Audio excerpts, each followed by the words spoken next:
General de Sociedades prevé dos formas para que los accionistas o terceros puedan cuestionar acuerdos adoptados por los órganos societarios.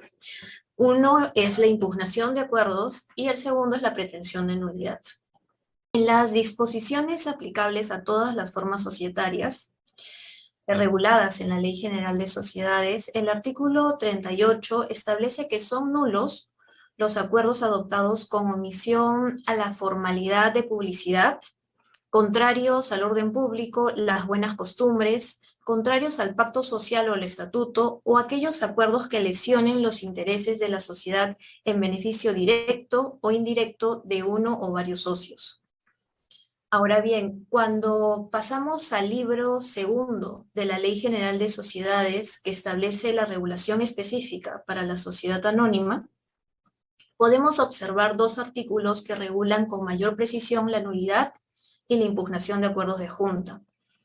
El artículo 139 dispone que el acuerdo de junta es impugnable judicialmente en tres supuestos: cuando sea contrario a la ley, por ejemplo, cuando estemos frente a un defecto en la convocatoria de junta, cuando se oponga al estatuto o al pacto social, o cuando se lesione en beneficio directo o indirecto de uno o varios accionistas los intereses de la sociedad. Además, en dicho artículo se establece que también serán impugnables los acuerdos que incurran en la causal de anulabilidad previstas en la Ley General de Sociedades o en el Código Civil.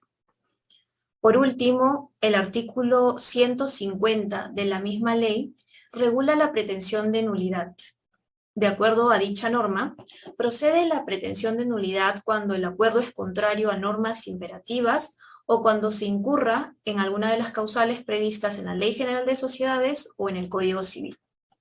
El principal cuestionamiento que se ha sostenido en doctrina es que la regulación actual de la Ley General de Sociedades no nos brinda una regulación clara entre la impugnación de acuerdos y la nulidad de acuerdos, pudiéndose sostener incluso que en algunos supuestos se ha regulado una misma situación por partida doble.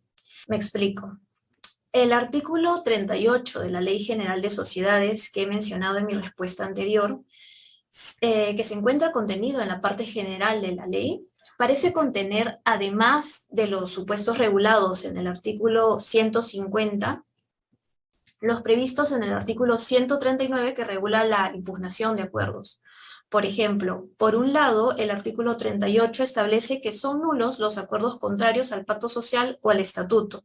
Sin embargo, dicho supuesto en el libro segundo de la misma ley se encuentra previsto como una causal de impugnación de acuerdo y no como una causal de nulidad. También se puede destacar que el artículo 150 de la Ley General de Sociedades, que regula el supuesto de nulidad de acuerdos de junta, prevé como una causal a todas aquellas causales de nulidad previstas en la Ley General de Sociedades sin hacer ningún tipo de distinción. Lo primero que nos debemos preguntar es si acaso el artículo 38 no establece las causales de nulidad de acuerdos. Evidentemente sí.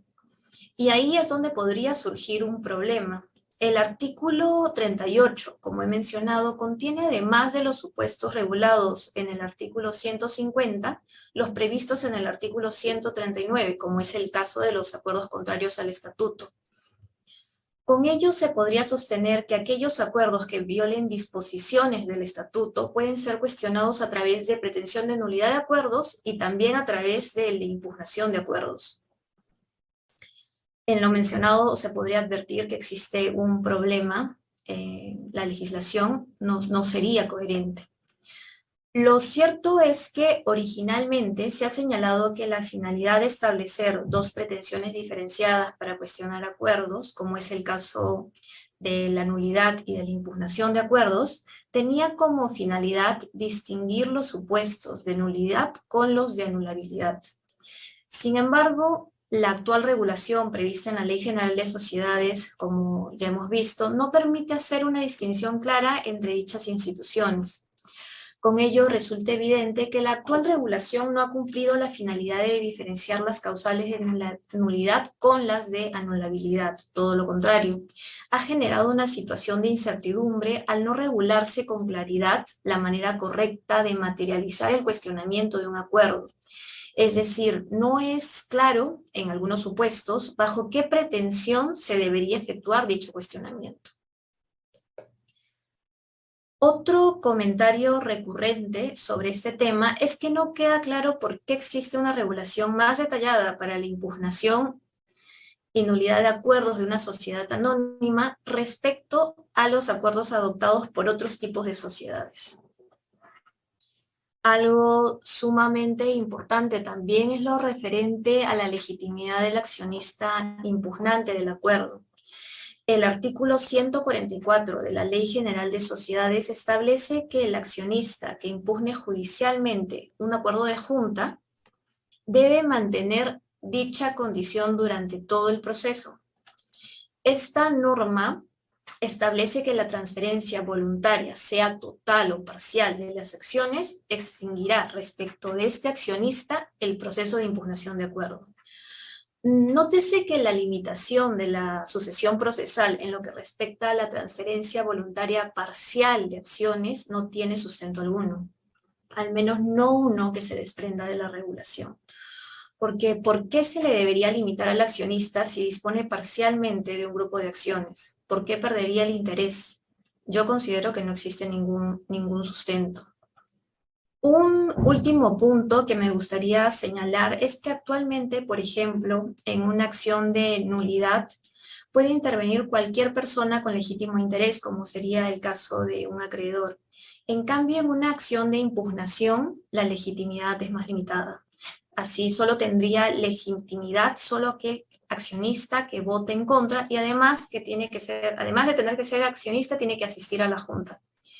Estas son solo algunas diferencias entre el tratamiento de la impugnación de acuerdo con la pretensión de nulidad de acuerdo. Se debería, pero considero que sí existe la posibilidad de poder sustentarlo, solo en algunos supuestos, precisamente por lo que he descrito anteriormente. Porque la actual regulación de la Ley General de Sociedades respecto a la impugnación de acuerdos y nulidad de acuerdos no es clara. Ya hemos visto en algunos supuestos que las regulaciones se superponen.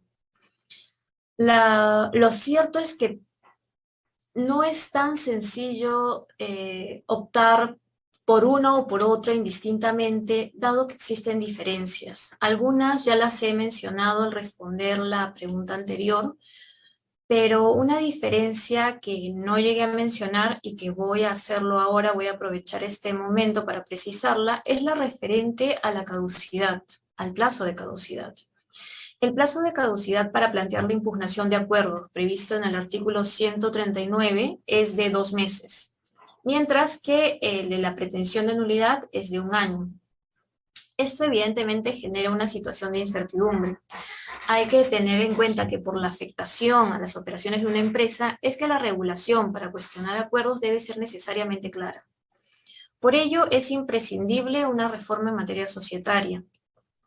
Lo cierto es que ya existe una intención de reforma materializada en un anteproyecto. Recientemente, el año pasado, para ser precisos, se publicó el anteproyecto de Ley General de Sociedades. En dicha propuesta se ha integrado de manera más coherente la impugnación y la nulidad de acuerdos.